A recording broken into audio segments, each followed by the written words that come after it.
कोकपाटीजवळ बस दुचाकी भीषण अपघातात धोंड जेवणावरून परत येत असताना आजी आजोबा व नातवाचा दुर्दैवी मृत्यू।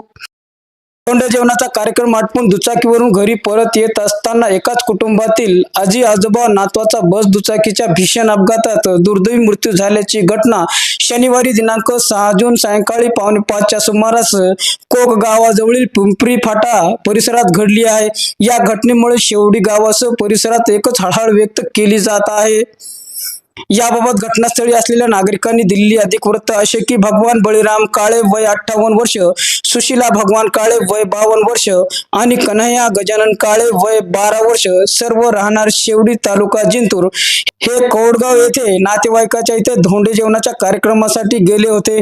कार्यक्रमानंतर दुचाकीवरून शेवडी गावाकडे परत येत असताना सायंकाळी सुमारे 4:45च्या सुमारास कोक जवळील पिंपरी फाट्यावर त्यांच्या दुचाकीला जिंतूरून परभणीकडे जाणाऱ्या भरधाव बसने जोरदार धडक दिली। अपघाताची माहिती समजतात कोकचे सरपंच वहीद खान पठाण, संदीप झाडे, अशरफ खान पठाण व इतर गावकऱ्यांच्या मदतीने एसटी खाली अडकलेले मृतदेह बाहेर काढून रुग्णालयात उपचारासाठी दाखल केले असता तपासणीअंत वैद्यकीय अधिकाऱ्यांनी तिघांनाही मृत घोषित केले।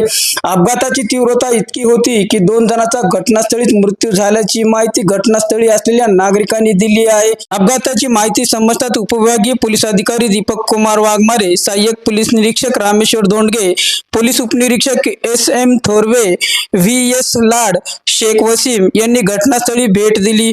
पोलिसांनी अपघातग्रस्त वाहन बाजूला करून खोळंबलेली वाहतूक सुरळीत केली। अपघातानंतर बस चालक वाहन सोडून फरार झाला असल्याची माहिती सूत्राच्या वतीने मिळत आहे।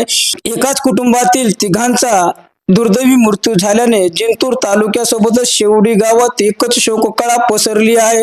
काळे कुटुंबियावर दुःखाचा डोंगर कोसळला आहे। या घटनेने परिसरात एकच हळहळ व्यक्त केली जात आहे।